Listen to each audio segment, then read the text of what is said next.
আসসালামু আলাইকুম দর্শক সকলে কেমন আছেন? আশা করি অনেক অনেক ভালো আছেন। আমি শাহিন রেজা নতুন আরেকটা ভিডিওতে আপনাদেরকে স্বাগতম জানাচ্ছি। বন্ধুরা, আমরা আজকে আপনাদের সাথে আলোচনা করব একাদশ শ্রেণীতে ভর্তির জন্য কি কি নিয়ম নীতিমালা দিয়েছে এবং ভর্তি কবে থেকে শুরু হবে, ভর্তিতে কত টাকা প্রয়োজন পড়বে, কবে থেকে ভর্তি শুরু এবং ভর্তির শেষ কবে, এই সকল বিষয় নিয়ে আমরা আজকে আলোচনা করব এই বিষয়তে। এই ভিডিওতে অবশ্যই ভিডিওটি স্কিপ না করে শেষ পর্যন্ত দেখার চেষ্টা করবেন।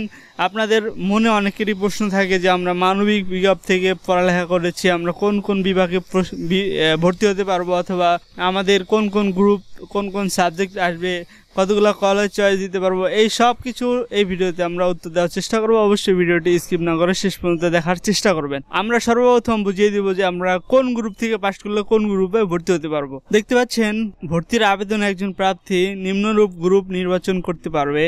তো বিজ্ঞান গ্রুপ হতে দেখতে পাচ্ছেন, বিজ্ঞান গ্রুপ হতে উত্তীর্ণ শিক্ষার্থী বিজ্ঞান, মানবিক এবং ব্যবসায় শিক্ষা গ্রুপের যে কোনো একটিতে আবেদন করতে পারবেন।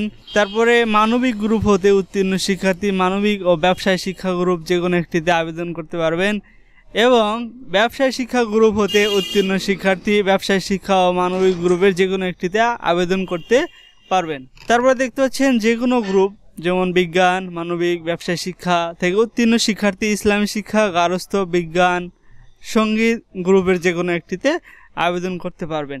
আপনি বুঝে গেলেন যে আপনি কোন গ্রুপ থেকে লেখাপড়া করেছেন এবং কোন গ্রুপে আবেদন করতে পারবেন, এই বিষয়টি কিন্তু আপনি ক্লিয়ার হয়ে গেছেন। এখন আমরা দেখব যে আবেদন করতে কত টাকা প্রয়োজন পড়বে এবং কয়টা কলেজ আমরা চয়েস দিতে পারবো, সেটি আমরা একটু দেখে নেই। দেখতে পাচ্ছেন, শিক্ষা বোর্ড কর্তৃক অনুমোদিত সকল শিক্ষা প্রতিষ্ঠানে একাদশ শ্রেণীতে ভর্তির জন্য অনলাইনের মাধ্যমে আবেদন করতে হবে।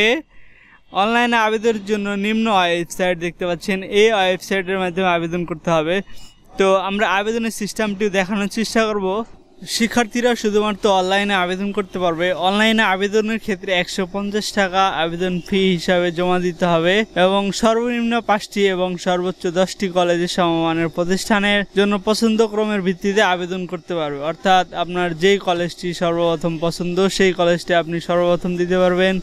একজন শিক্ষার্থী যতগুলো কলেজ আবেদন করবে তার মধ্যে থেকে শিক্ষার্থীর মেধা কোটা প্রযোজ্য ক্ষেত্রে পছন্দক্রমের ভিত্তিতে একটি মাত্র কলেজে তার অবস্থান নির্ধারণ করা হবে। আপনি বুঝে গেলেন যে আপনার যে কলেজ চয়েসের সিস্টেম সেটি কিভাবে আপনি কলেজ চয়েস করবেন। অর্থাৎ আপনার যেই কলেজটি সর্বপ্রথম ভালো লাগে সেটি সর্বপ্রথমে দিবেন, তারপরে ক্রম অনুসারে আপনি নিচে পরবর্তীতে দিতে থাকবেন। সর্বোচ্চ 10টি কলেজ দিতে পারবেন এবং সর্বনিম্ন 5টি কলেজ দিতে হবে আপনাকে। এখন আমরা দেখব আবেদন কবে থেকে শুরু হবে এবং আবেদন কবে থেকে শেষ হবে এবং আবেদনের রেজাল্ট কবে, এই সকল বিষয় আমরা এখন একটু দেখি। দেখতে পাচ্ছেন, ভর্তির জন্য অনলাইনে আবেদন গ্রহণ এবং যারা পুনর্নিরীক্ষণের জন্য আবেদন করবে আবেদনের যোগ্য হলে তাদের এই সময়ের মধ্যে আবেদন করতে হবে। অনলাইনে আবেদনগুলো শিক্ষার্থীর পছন্দক্রম অনুযায়ী অটো মাইগ্রেশন হবে। অর্থাৎ আপনারা অনেকেই বোর্ড চ্যালেঞ্জ করেছেন, তারা ভাবেন যে আমরা যে বোর্ড চ্যালেঞ্জ করলাম এই রেজাল্টটির কি হবে। অতএব আপনাদের বোর্ড চ্যালেঞ্জের রেজাল্টটি যদি পাস হয়ে যায় অথবা কোনো ফলাফল পরিবর্তন হয়, সেক্ষেত্রে কিন্তু অটো মাইগ্রেশনের সিস্টেমে অটোমেটিক চলে যাবে। তো আবেদনের যোগ্য যারা তারা কিন্তু আবেদন এর ভিতরে করে নেবেন, আবেদন না করার জন্য বসে থাকবেন না। আবেদন শুরু দেখতে পাচ্ছেন 26/5/2024 রোজ রবিবার থেকে 11/6/2024 মঙ্গলবার পর্যন্ত আবেদন চলবে এবং আবেদনের যাচাই বাছাই হবে দেখতে পাচ্ছেন 12/6/2024 বুধবার থেকে 13/6/2024 বুধবার পর্যন্ত, বৃহস্পতিবার পর্যন্ত আবেদনের যাচাই চলবে। তারপরে শুধুমাত্র পুনর্নিরীক্ষণের ফলাফল পরবর্তীত শিক্ষার্থীদের আবেদন গ্রহণ দেখতে পাচ্ছেন, যাদের পুনর্নিরীক্ষণের রেজাল্ট দিবে তাদের আবেদন গ্রহণ দেখতে পাচ্ছেন 12/6/2024 হতে 13/6/2024 তারিখের মধ্যে আবেদন গ্রহণ করা হবে। তারপর দেখতে পাচ্ছেন, পছন্দক্রম পরিবর্তনের সময় আপনি যদি আপনার একটা সাবজেক্ট চয়েস হয়েছে আপনি মাইগ্রেশন অন করবেন, তো সেটার জন্য আপনাদের দেখতে পাচ্ছেন 12/6/2024 থেকে 13/6/24 মধ্যে কিন্তু আপনাদের পছন্দক্রম করতে হবে।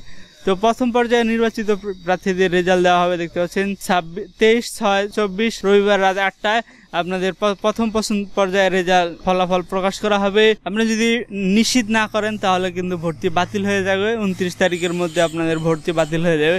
তারপরে দেখতে পাচ্ছেন দ্বিতীয় পর্যায়ের আবেদন গ্রহণ 30/6/2024 তারিখে দ্বিতীয় পর্যায়ের আবেদন হবে।